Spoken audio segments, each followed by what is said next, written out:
Very important sa ka-artist ang humility, hindi ego. Depensa niya yan dahil alam niyang marami pa siyang hindi pa alam para mag-aral pa siya ng mabuti. Kasi ang painting, walang katapusan ang struggle eh.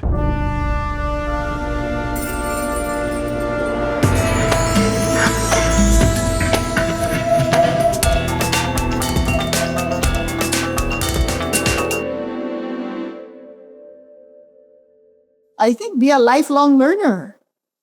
I went to school for so many things, but it didn't teach me what I needed to learn about life or about what we do.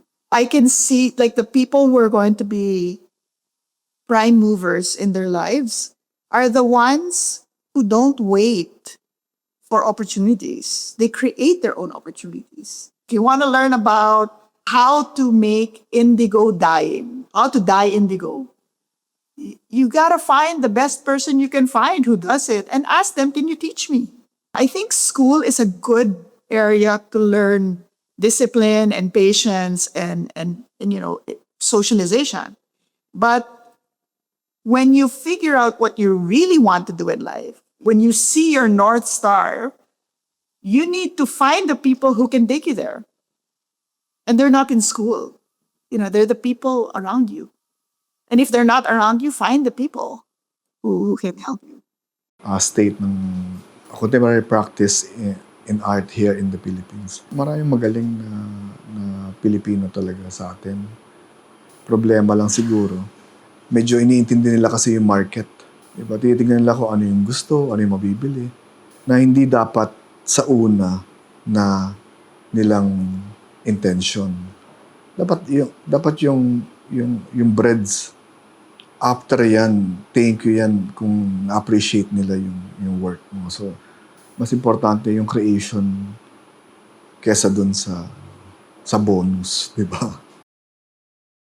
It may involve a lot of sacrifice because it's difficult to be an artist. All artists, before they become great, they have to pass through the eye of a needle.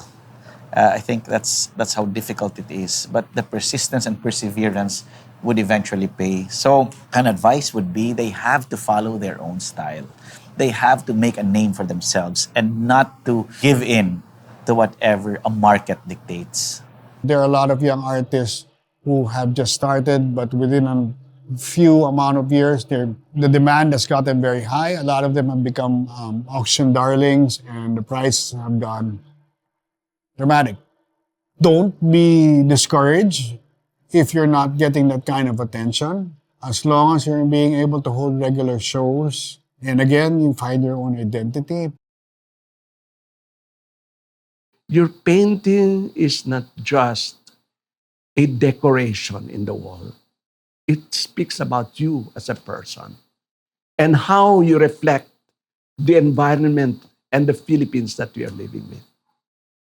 I don't tell them what I want. I mean, they have to paint something they want. Because I cannot tell the artist you have to do something which will sell. That's bad. I don't tell them what to do. It has to be an expression. I think that I've been an inspiration to other artists, especially the young ones. I'm happy that, they are now taking up fine arts.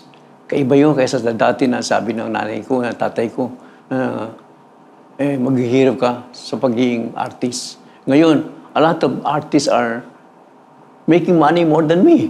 My advice to the young ones is to create something original and can be hard work. It depends on the talent. But I think they're very lucky with all the technology now and the opportunity to exhibit. Nationalists follow certain dogma like democracy, communism, and they kill for it. A patriot will die for it, for what he believes. I love this country. I never have the idea of leaving this country. When I was third year, I was offered by Disney. Disney was a big thing. Offered me na cartoonist sa Wala pang mga computer at cellphone on. I refused because what will I do there in America to be a second-class citizen? Magdo-drawing lang ako, maglagay-lagay ng litra. I never thought of people to be influenced by my work. I try to do my work close to our culture. Don't be tempted of copying other artists' work because they are popular, but look deep into yourself and you will find there's a lot of things there that can help you. There's no other way to pursue an art career except to be yourself. Be true to yourself, true to your nature, and act with conviction. There's no point in imitating the auction stars or taking from others that are making it big. You make your own rules, you solve your own problems. It sounds so corny, but you have to be yourself. You have to be yourself because you have to discover what's unique about yourself and run with it. As an artist doing public art, you have to anticipate all of these things as much as you can. It's a behavioral thing, it's a societal thing. And you need to put everything in the right context so that you have an effective public art. I know if I'm doing something good, if I start doubting myself. Because when you doubt yourself during the creative process, it means that you're working outside your comfort zone, which I like. Because otherwise, your work doesn't have value. I would tell my students there, you're on the bus, just don't look at everything going by. You remember. You remember that color. You remember the way that person looked. That is what is going to make you an artist. You have to take it one step at a time, but make each step important. Very important sa ka-artist ang humility, hindi ego. Depensa niya yan dahil alam niyang marami pa siyang hindi pa alam para mag-aral pa siya ng mabuti. Ibig sabihin, walang katapusan. Kaya nga, ano sinabi ni Picasso? Your best painting, what is your best painting? Tinanong si Picasso. The next one, that's my best painting. The next one. Yung gagawin pala, wala doon sa mga nagawa niya. Kasi ang painting, walang katapusan ang struggle. I'm happy that the young ones are in the spotlight. But I hope the young ones are contributing something substantial, not just decorating or beautifying walls of offices. I think young Filipinas, artists, be thankful that you have the freedom and so many opportunities now that you can enjoy creating your art. But please look back at history and appreciate the times before the war when there were no women artists or even earlier than that. And you should find more meaning to uplift not just yourself but the collective around us and be conscious of justice for all.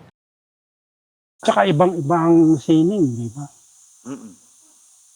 Dahil pag na-establish mo na yung pangalan mo, hindi ka na malalaos. Tulad ng mga movie star, nalalaos . Pag nalalaos ka na, konti na lang ibabayad sa'yo. It's when you're painting, it's when you're doing art that you have that moment of clarity.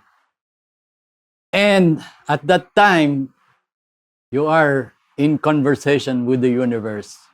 And that's what's the most exciting thing that's gonna happen when you continue doing art. I think yung problem ng mga artista taga rito is minsan yung exposure sa galleries, ganyan. Yung exposure and then yung subject matter. Ang advice ko sa mga young Cordilleran artists is siguro to be rooted sa culture. And then from that, as your foundation, I think kung ano man yung creative or direction na pupuntahan ng art mo is, I think, is your route na magdadala. Don't be afraid. You have to be brave. There will be a lot of hard work, but the hard work will be pleasurable. It will be fun because you enjoy it. Also, don't be afraid to make mistakes. Sometimes when you're exploring, you make mistakes and an accident can lead to a good thing. You never know. And also, you can always turn your bad experiences transform them into lessons. Don't lose the lesson. To be more dedicated sa trabaho nila. Kasi yung iba walang tiyaga eh. Kaya nga yung mga estudyante, hawak kong fourth year na, gagraduate na. Sabi ko, the moment you step out of this school, ang unang gagawin ninyo is to unlearn what you have learned. Hindi nyo makikita yung sarili nyo. Pag namayani sa inyo yung attitude na kung ano nila itinuro namin dito, that's it. Be sharp enough to have that eye, to see your mistakes para makorek mo. So, mahirap yung part na yan. Kasi when you don't have the fundamentals, hindi mo makikita. Kahit hanggang sa ganitong trabaho, na hindi na siya mukhang painting, yung rules pa rin ng painting ang ginagamit ko. So, it was beautiful in this way, that it was free, you enter. We have street children who will come and look at the exhibit. We have from the rich to the middle class, to every layer of society. But I believe that is extremely important to document history in antiquity, history in contemporary modern art, in paper, in artisan, in weaving, in music. All of this is part of the textile that forms the identity of a nation.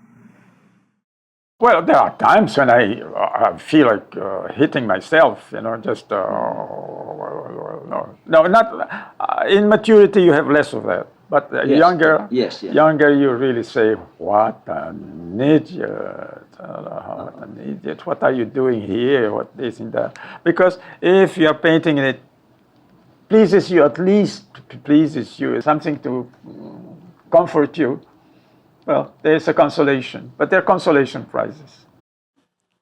Yung sarili kong pagpipinta medyo hindi pareho sa papa. Kasi ang papa, sunod-sunod na araw. At saka meron siyang oras na umaga hanggang gabi, no? Pag commission ho yan, I have to follow the date na kailangan matapos, no? Pero pag ginagawa ko lang dahil gusto ko lang magpinta, pahinto-hinto ako, hindi ako tuloy-tuloy. Although sabi ng papa nung araw, you keep on working kahit few hours lamang every day. Madami kang makikita na iba't ibang klaseng trabaho sa internet. Parang malilito ka kung hindi mo talaga kilala pa kung sino ka as an artist. Ang daming pwedeng pagkunan ng inspiration, ang dami-daming images. So parang okay lang na may pulutin ka dyan na pagsisimulan mo tapos wag mo na silang tingnan. I-develop mo ng kung paano mo pwedeng gamitin sa pangsarili mo. Ipasok mo na yung personality mo, ipasok mo yung ideas na nabubunot mo sa paligid mo. So yun, basta kailangan gawin. Pagtatrabahuhan mo yung recognition na yun. Tsaka parang at the end of the day, hindi naman lagi yung recognition yung chine-chase mo, kundi yung development ng art making mo. Parang laging ang basihan mo yung huli mong trabaho. Sa mga kabataan ngayon, ang importante, matutong magkuha ng reference. Pag-aral, mag-umupya sa mga existing photographs. Yun lang ang gagawin. At bigyan ng tamang lapis.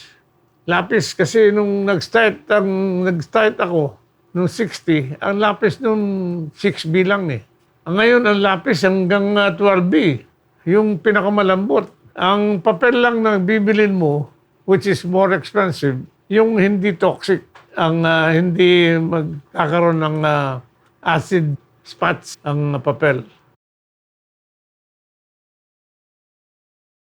Ang pagpipinta, sinasabi ko yan sa mga artist, ang subject matter mo, nandun yan sa ginagawa mo araw-araw.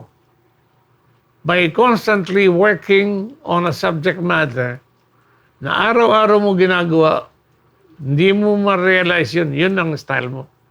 My advice would be for young people to strive hard to overcome the manipulative effect of social media. Social media is designed to constantly render young people to be insecure about themselves.